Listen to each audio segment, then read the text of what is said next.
Renaissance নিয়ে একটু কথা বলবো, ঠিক আছে? তারপরে হচ্ছে যে আমরা ছবি আঁকার দিকে যাব। এখন আমি বারবার করে আপনাদেরকে যে একটা কথা বলি যে আমাদের সবার আগে কি করতে হবে বলতে ম্যাম, বুঝছেন? মনটাকে স্থির করতে হবে। আসলে আমরা মনটাকে যে স্থির করবো সেরকম কোনো ধরনের পরিস্থিতি মাঝে মাঝে আমাদের ক্ষেত্রে ঘটে না। সংসার, ফ্যামিলি বা হচ্ছে সামাজিকতা, পরিবার সবকিছু মিলে সেটা সম্ভব হয়ে ওঠে না। এটাও যেমন সত্য, আবার হচ্ছে আপনার কাজকর্ম আমাদের করতে হবে, উপায় নাই, এটাও তেমন কিছু সত্য। এখন ধরেন এই সময়টা চলে গেলে কিন্তু পাওয়া যাবে না। সংসারটাতে দেখা যাচ্ছে একটু কম কাজ কাম করে স্বামী বা হচ্ছে শ্বশুর শাশুড়িকে একটু মনে টেনে নিয়ে করা যাবে, কিন্তু এই সময়টা চলে গেলে সেটা ফেরত আসবে না। এটা একটা ব্যাপার। আর যখন এইটা থেকে একটা রেজাল্ট আপনারা আসবে ভবিষ্যতে যে হ্যাঁ কিছু একটা হচ্ছে, তখন কিন্তু এই বিষয়গুলো কিন্তু অনেকটা মাইনা রাখবে না, তখন সবাই খুশি থাকবে। প্রথম দিকে কোনো কিছু পেতে হলে যে একটা কষ্টের একটা ব্যাপার থাকে না, কষ্ট করতে হয়, সেই অনুভূতিটা আমাদের মধ্যে আনতে হবে। আর লোক ব্যবসা পরিত্যাগ করতে হবে। যেমন চাকরির জন্য আছে, চাকরিটা দিই পরিত্যাগ করতে হবে। কেমন? তো যাই হোক, আমরা একটু পরের দিকে আসি, তারপরে হচ্ছে অন্য কিছু নিয়ে আলোচনা করবো। রেনেসা মানেটা কি? এক কথায় রেনেসা মানে হচ্ছে আন্দোলন, শিল্প আন্দোলন। এক কথা মনে থাকবে। ভাইজান, আপনার নাম কি? অনলাইন যে আছেন, ভাইজান আছেন, আপনি, আমি ওনাকে জিজ্ঞেস করছি, ভাইজান আপনার নাম কি? হ্যালো, শুনতে পাচ্ছেন? ওকে, ঠিক আছে। দেখেন, রেনেসা বলতে বোঝায় মধ্যযুগের শেষের দিকে প্রাচীন ক্লাসিক্যাল সাহিত্য, জ্ঞান বিজ্ঞান এবং শিল্পকলার নবজাগরণ। তার মানে ক্লাসিক্যাল সাহিত্য, জ্ঞান বিজ্ঞান এবং শিল্পকলার নবজাগরণ।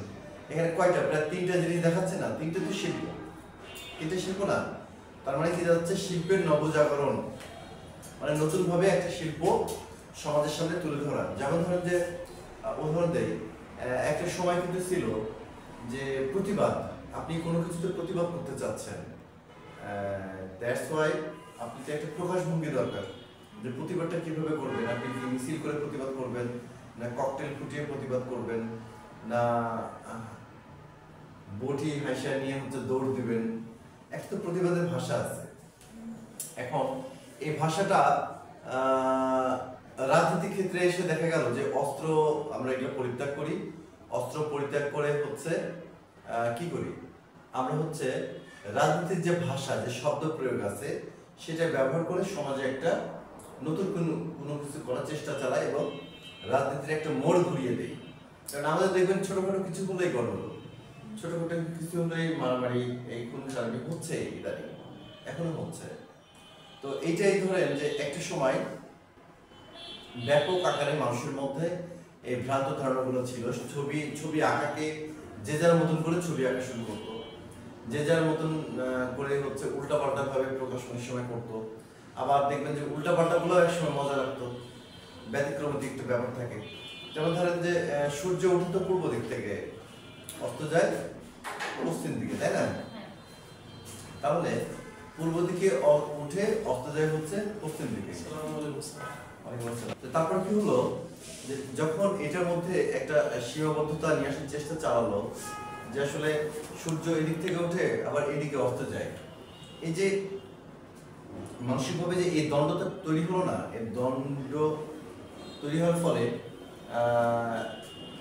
এক ধরনের মানে রশি দিয়ে বাঁধার মতন, শিল্পকে বাঁধার মতন একটা পরিকল্পনা। হ্যাঁ, তখন এটা রেনেসা আসলো, এসে সকল নিয়ম টিয়ম ভেঙে চুরে তছনছ করে ফেলল। নতুন যুগের নতুন রূপে শিল্পকে নতুন ভাবে সবার সামনে উন্মোচিত করা হলো, যে আপনি প্রকৃতির এই সূর্যটাকে শুধু পূর্ব দিকে কেন, আপনি উত্তর দক্ষিণ পশ্চিম যেদিকে ইচ্ছে সেদিকে দিতে পারবেন, কোনো সমস্যা। তারপরে হচ্ছে এই যে দা কুমড়ার কথা বললাম, এটা দাদা ইজম নামে একটা ইজম আছে, যেখানে হচ্ছে প্রতিবাদ করার জন্য শিল্পীরা তখন হচ্ছে দা বটি মানে বিভিন্ন রকম ব্যবহৃত জিনিসপত্র, সেটা হতে পারে ধারালো, হতে পারে অন্যরকম ব্যতিক্রম কিছু, তখন এটা কি হলো প্রতিবাদ স্বরূপ হিসেবে এটা মানুষের সামনে শিল্পীরা প্রকাশ শুরু করলো যে আমরা আমাদের এই যে আন্দোলন, আমরা এই ইজমের মাধ্যমে, এই দাদা ইজমের মাধ্যমে এটা আন্দোলন প্রকাশ করছি, সংহতি জানাচ্ছি। এটারই টোটাল এই ধরনের আরো অনেক অসংখ্য সব বিষয়গুলো নিয়ে কি হলো একটা জাগরণ তৈরি হলো, শিল্প জাগরণ, শিল্পকে নতুন ভাবে দেখা, নতুন স্টাইলে আনা।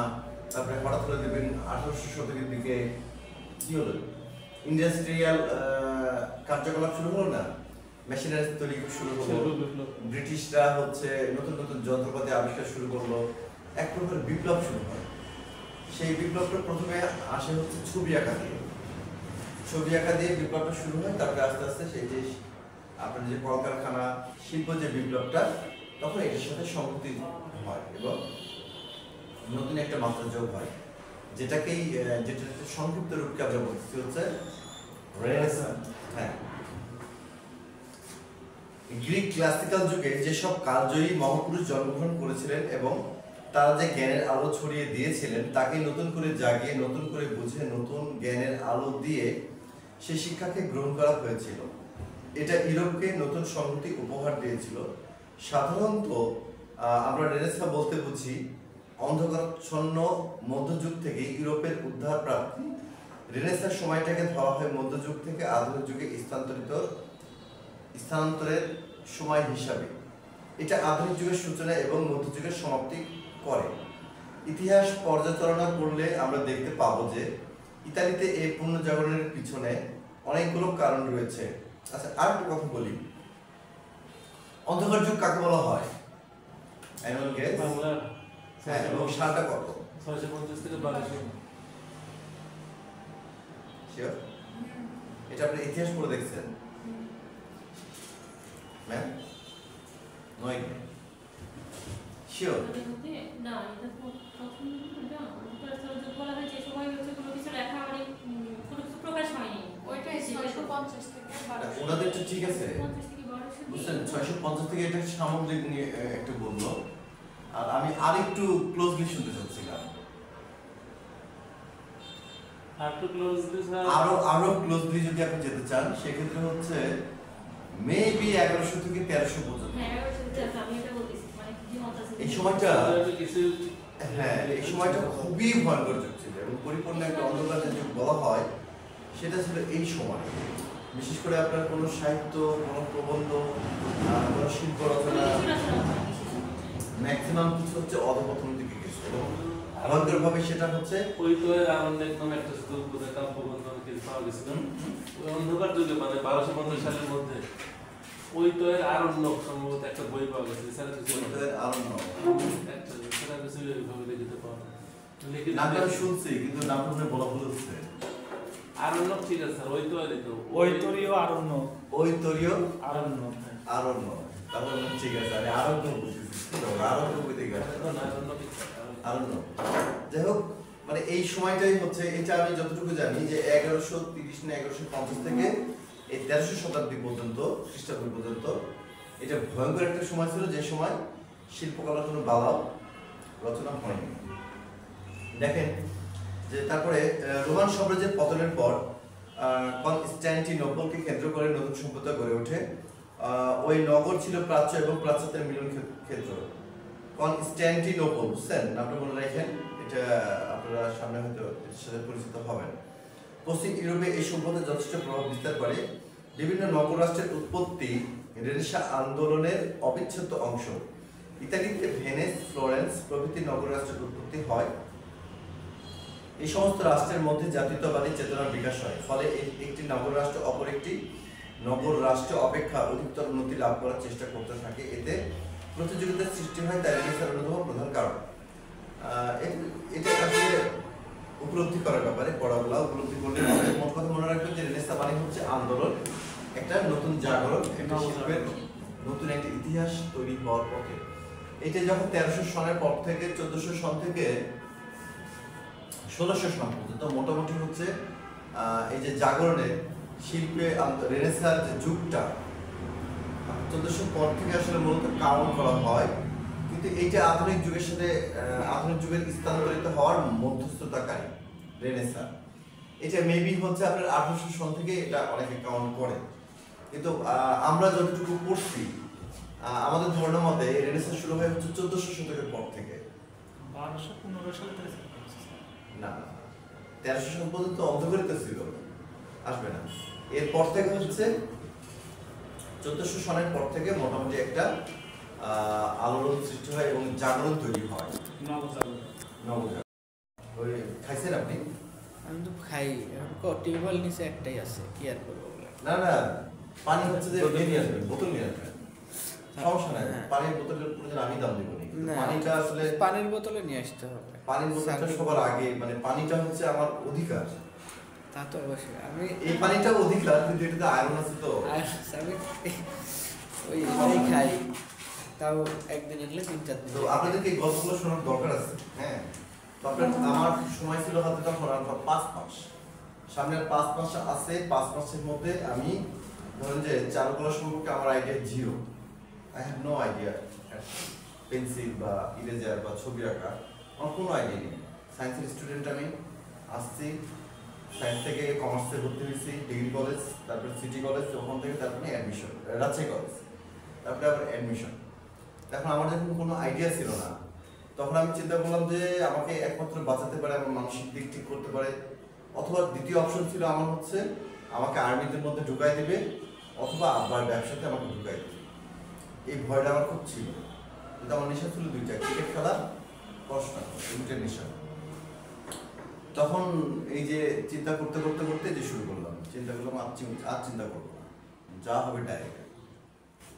এই যে আমার জার্নি 6 মাসের জন্য একদম চোখ বন্ধ করে ফেললাম, শুরু হলো আমার ছবি। পেন্সিল চেনা শিখলাম, পেন্সিল ধরা শিখলাম, পেন্সিল কাটা শিখলাম, তারপরে এই যে লাইন টানা প্রায় আঁকছি 1.5 থেকে 200 পিস। কয়টা আঁকছেন? আপনাদের 1 বছর পাচ্ছেন না, আমি তো 6 মাস পেয়েছি। ওই যে বললাম না যে তখন আমার এমন একটা ইয়ে হয়েছিল, আমি যদি চান্স না পাই কেউ পাবে না, আমার কনফিডেন্স ছিল এমন হয়ে গেছিল। আমি এত পরিশ্রম করছি ওই সময়, 2000 কাগজ শেষ করে ফেলছি আঁকতে আঁকতে, কিন্তু 4 টাকা নিয়ে না। এই জন্য আপনাদের সময় এখন তার 4-5 মাস আছে, মনে হয় 3 মাস। মোটামুটি একটা ধারণা আপনারা পাইছেন। এই জন্য এখনই উচিত হবে লাইন ওভাল, যত পরিমাণে লাইন ওভাল করবে তত পরিমাণে এটা ধারণা পারবে। আর নিত্য নতুন ছবি আঁকা দেখতে হবে, ছবি দেখতে হবে কারা কিভাবে আঁকছে না আঁকছে, যদি ন্যাচারালিটি আপনার মধ্যে আনতে চান। হ্যাঁ, পরিশ্রম করার সাহস থাকে। তাছাড়া বলবো তারিনারে করলে কোনো দরকার নাই, এমনি এভাবে থাকেন, হ্যাঁ না, সার্টিফিকেট দিবেন। যদি বাপদাদার একটু সিস্টেম থাকে, মামা কারো থাকে, চাকরিটা একটু ধরে ধরে নিয়ে নেন, কোনো সমস্যা নেই। আর শিখার ইচ্ছা হলে পিওরলি ভাবে শেখেন, ভালো শেখার দরকার, তাই কিনা? এটাই হচ্ছে ব্যাপার। তো এখানে এগুলো নিয়ে আমি বলতে চাচ্ছি, এটা আপনারা একটু দেখে নিন। রেনেসাঁ হচ্ছে একটা পুনর্জাগরণ, একটা শিল্প আন্দোলন, যেটা মূলত শুরু হয়েছিল আধুনিক যুগে যাওয়ার একটা রাস্তা হিসেবে, যেটার দিগন্ত আসলে উন্মোচিত হয় 1400 সালের পর থেকে, কিন্তু আমরা বইয়ে হয়তো এটা নাও পেতে পারি। আর এই আমলের কি করবেন, এই আমলের হচ্ছে কিছু শিল্পীর নাম মনে রাখবেন, খুব ইম্পর্টেন্ট ভাবে 4 থেকে 5টা শিল্পীর নাম মনে রাখবেন, তাদের 3 থেকে 4টা শিল্পকর্মের নাম মনে রাখবেন। বাংলাদেশের শিল্পী সম্পর্কে বলছি না, 4 থেকে 5টা শিল্পীর নাম এবং তাদের 5টা করে শিল্প এবং শিল্প সম্পর্কে ধারণা। তারপরে কি বলছিলাম, আর হচ্ছে বিভিন্ন যে আমাদের স্থাপনাগুলো আছে, ঐতিহ্যগত বিষয়গুলো আছে, সেটা সম্পর্কে একটু ধারণা রাখতে হবে। এটা পড়া সিস্টেম। আর এই পড়াগুলোকে আমি গুরুত্ব দিই কম, বুঝছেন? কারণ আমার কাছে মনে হয় যে 1 থেকে 2 দিন বলে এটাতে ভালো পড়া সম্ভব, এই জন্য গুরুত্ব দিচ্ছে কম। যাই আমরা ছোট্ট একটা 5 মিনিট একটা ব্রেক নিয়ে এসে আমরা ছবি আঁকা শুরু করবো। আমরা দৃশ্য আবার একটা করবো, আবার একটা করবো। মোটামুটি একটু ধারণা পাইছেন না? এটা কিন্তু একদম বাচ্চাদের কাজ করাইছে আপনাদেরকে আমি, কারণ আপনাদেরকে 0 থেকে শেখাতে হচ্ছে।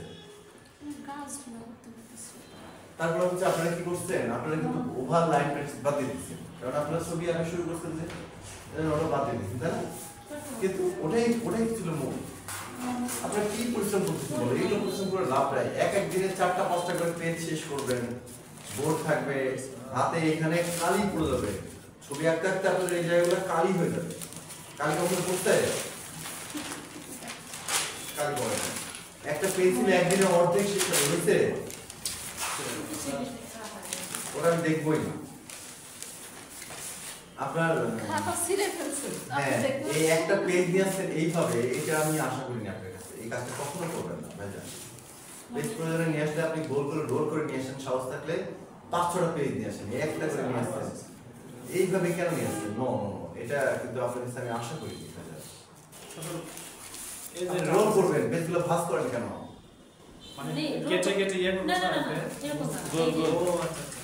রোল করবেন। এটা করে পরে ভাঁজ করে যেমন টাকাও কিন্তু আমরা নিই ফুল সিস্টেমে, টাকাও কিন্তু নিতে রোল করে, জানেন? আমরা তো ভাগ করি না অর্ধেক করে, হুম টাকা নিতে হয় হচ্ছে রোল করে। রোল করে ভাগ করবেন, ভাঁজ করবেন, রোল করবেন। খাতাগুলো এরকম করে মানে খাঁচা বানালে আমাদের খাতাগুলো কেমন আছে জানেন? বড় আমার খাতা হচ্ছে এত বড় একটা খাতা। হ্যাঁ এটা বড় এই খাতার মধ্যে জিনিস প্রিন্ট দেখছেন না, একটু 2 দিস্তা কাগজ একসাথে ভাঁজ করে এত বড় একটা খাতা আছে আমার 5 থেকে 6টা। আমার ওয়াইফের আমার থেকেও বেশি আছে। এই খাতাগুলো আমরা কি করি, এই খাতাগুলো টোটাল একটা হয়, একটা হয়ে দেখা যাচ্ছে আমাদের কাছে বোর্ড না থাকলে খাতাতেই লাইন টানি, খাতাতেই ওটা এরকম মোটা খাতা। এবং সেই খাতাতে আমাদের যত রকম ড্রয়িং, প্র্যাকটিসের যত ড্রয়িং সব থাকে। ব্রিসবেন মানে কি জানেন? আচ্ছা তাহলে ব্রিসবেন মানে হচ্ছে আপনারা তো উপরে দেখতে পাচ্ছেন মানুষের বিভিন্ন মুভমেন্ট, ফিগার টিগার। ব্রিসবেন হচ্ছে আপনার কর্মরত ফিগার বা মানুষের ছবি আঁকার ক্ষেত্রে যত রকম কিছু আছে, একটা ব্রিসবেন শেষ করতে লাগে 3 মাস। একটা ব্রিসবেনের বই শেষ করতে লাগে 3 মাস। এরকম মোটা একটা ইংরেজি একটা বই ব্রিসবেন। ড্রয়িং শুধু একটা ফিগার ড্রয়িং শেখার জন্য 3 মাস লাগবে। এটা এগুলোর কথা আমি বাদ দিব। আপনারা কি করতেছেন? কিছুই করতেছেন না। মানে এগুলো হচ্ছে যে এক প্রকার আপনাদের কি বলবো, আইসি কীর্তিকলা করতেছেন। টাকা খরচ করছি, যা একটু ঘুরে আসি, একটু সিরিয়াস মাঝে মাঝে হই, একটু ছবি আঁকার ঝলক দেখছি আমরা মনে হয় শিখে যেতে পারবো।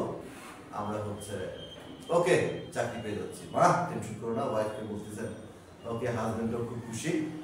আমরা সামনে হচ্ছে যে একটা রাঙামাটি কক্সবাজার ট্যুর দিব 5 দিনের, অথবা মায়ানমার, ভুটান, নেপাল চলে যাবে। এই হচ্ছে আমাদের প্ল্যান।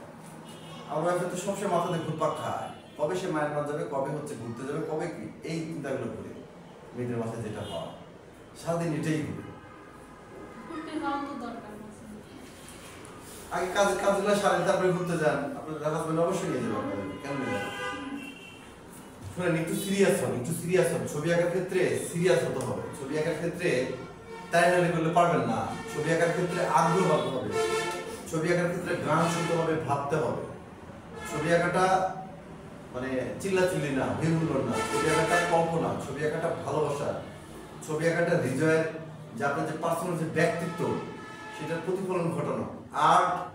আর্টিস্ট হন, নট আর্টিস্ট হন, বুঝছেন? গান তো অনেকেই গায়, কারণ সবার গান কি হৃদয় ছুঁয়ে যায়? সবার গান হৃদয় ছুঁয়ে না। যেমন যে আমার কাছে যে আসিফ, ও তো মানে জীবনে ওর গান আমার হৃদয় ছুঁয়ে না। হ্যাঁ, যাই হোক, মানে ব্যাপারটা হচ্ছে আর্টিস্ট মানে নিজস্বতা। নিজস্বতা যদি না থাকে, আপনি জীবনে কোনোদিন সাইন করবেন, মানুষের কথা শুনবেন, মানুষের আন্ডারে চাকরি করবেন, ওইভাবে জীবনটা শেষ হয়ে যাবে।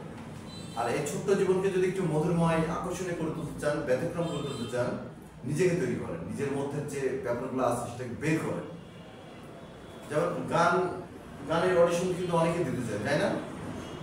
দেখবেন যে ও বলে যে অমুক স্টাইল গাচ্ছে, ও বলে অমুক স্টাইলে গাচ্ছে, অমুক স্টাইলে গাচ্ছে, কিন্তু ঠিক আছে জানেন, যার মধ্যে ব্যতিক্রম আছে, নিজস্বতা আছে, সেই টেকে। নিজস্বতা যার মধ্যে আছে সেই টেকে। আপনি মানুষের গান গিয়ে কি সাকসেস হতে পারবেন? সম্ভব না। যতক্ষণ পর্যন্ত মানুষের গানটা আপনি নিজের মতো করে না গাবেন, ততক্ষণ পর্যন্ত সাকসেস হতে পারবেন না। এই লেকচারগুলো দিচ্ছি, এরকম দিচ্ছে যে এই স্যার ভাষণ শুরু করছে, কোনো লাভ নাই। আমাদের একটা থেরাপি আছে, সেটা হচ্ছে আর্ট থেরাপি। যারা ওই যে একটু ডিপ্রেশনে যায়, মাথাতে একটু খারাপ হয়ে যায়, একটু পাগলের মতো আচরণ করে, মিশিস করতে উল্টাপাল্টা ঘুরে বেড়ায়, বা কোনো কিছুতে মনোযোগ বসায় না, চিন্তা চেতনা নাই, তাদেরকে নিয়ে আমরা বসি মতো থেরাপি দেওয়ার জন্য। মেডিসিন থেরাপি তো শুনছেন, মেসেজ থেরাপিও শুনছেন। আমরা দিই হচ্ছে আর্ট থেরাপি। শিল্পের মাধ্যমে মজা দিয়ে, আনন্দ দিয়ে তাকে বোঝার চেষ্টা করি, তার মধ্যে কি ঘটতেছে সেটা জানার চেষ্টা করি, তারপরে তার মধ্যে উপলব্ধি করা। এই চিকিৎসাটা সামনে আগামী 5-7 বছর পর থেকে দেখবেন অ্যাভেলেবল হয়েছে। আপনারা শুনবেন যে আমাকে আর্ট থেরাপি নিতে গেছে, চিকিৎসা নিতে গেছে। আর্ট থেরাপি মানে হচ্ছে যে আপনাদেরকে বলতেছি না, আমরা বলতেছি, বোঝাচ্ছি তার ছোট্ট একটা অংশ, বুঝছেন? আপনারা কখনো ভাবতে পারেন একটা ছবির দিকে তাকিয়ে আছেন, আধা ঘন্টা ভাবতে পারবেন ছবি সম্পর্কে, অন্য কিছু কোনো কিছু ভাবতে আসবে না মাথার মধ্যে, পারবেন? 5 মিনিটই পারবেন। তাহলে আপনারা তো স্থির না, স্থির না, আপনারা হচ্ছে অন্যদের সাথে কম্পিটিশন করবেন কিভাবে? আমাদের যেটা রাজশাহীগুলো আছে না, বিভিন্ন রকম ডিপ্লোমা, আমরা মাঝে মাঝে কি করে জানেন, খাতাপত্র বোর্ড টোড নিয়ে চারগুলোতে ঘুরতে আসি, ছবি আঁকতে আসি, আমরা তাদেরকেও দেখাই, তাদের আগ্রহ কতটা চিন্তা করেন তাদেরকেও দেখাই। এর মধ্যে আবার 2-3 জনকে পাইছি, আমরা মাঝে মাঝে আমরা রাত্রে স্টেশনে কাজ করতে যেতাম, গভীর রাত্রে যাইতে রাত 12টার পরে কাজ করতাম, 4টা-5টা করে চলে আসতাম। সারা রাতে বিভিন্ন মানুষজন ঘুমিয়ে থাকে না, ওদেরকে আঁকতাম, কে কীভাবে ঘুমাচ্ছে তাদেরকে বোঝার চেষ্টা করতাম, তাদের অনুভূতিগুলো নেওয়ার চেষ্টা করতাম। একজন আর্টিস্ট কিন্তু এমনি হয় না। আপনাদের কিন্তু বলি যে আমি ধরেন এখনো যদি গান শুরু করি বেহালা নিয়ে বা খালি গলায়, আমি মোটামুটি 50-টা গান স্টিল নাও গিয়ে দিতে পারবো সামগ্রীর সাথে। এটাকে একদিনে তৈরি করতে তেমন হয়। আমি কিন্তু ক্লাসিক্যাল কখনো শিখি না, এটা জেনেটিকভাবেই পেয়েছি, আমার বাবা শিখতো তো। ধরেন ছবি আঁকার ব্যাপারটাও আমি জোর করে আর্টিস্ট শিখছি। আমি কি আগে পারতাম, আমি তো পেন্সিলও জীবনে করতাম না, ইন্টার পর্যন্ত। তারপরে ইচ্ছা হয়েছে, বন্ধুরা বলছে যে তোর জন্য এটা পারফেক্ট, তুই অন্য সাবজেক্ট বিকাশ ঝুঁকিসটা তুই এটাতে শুরু কর। আমি বললাম ঠিক আছে, তোর যখন বলতেছিস আমি তো তাই করি। স্রোতে ঘা বসাইছি, শুরু করছি কোচিং, শুরু করছি কাজ, আস্তে আস্তে হতে হতে সব কিছু আঁকা শিখলাম। তখন মনে হলো না এখন আমি শিখতে পারছি, কারণ আমি প্র্যাকটিস করছি অনেক। তো বাসায় যদি প্র্যাকটিস না করেন ম্যাম, এটা কোনো লাভ হবে না, পরে ধরা খেলে। আর এখন কিন্তু পরীক্ষা টরীক্ষাগুলো সব কিন্তু খুবই সিরিয়াসলি ভাবে হচ্ছে, জানেন কি, খুবই সিরিয়াসলি হচ্ছে।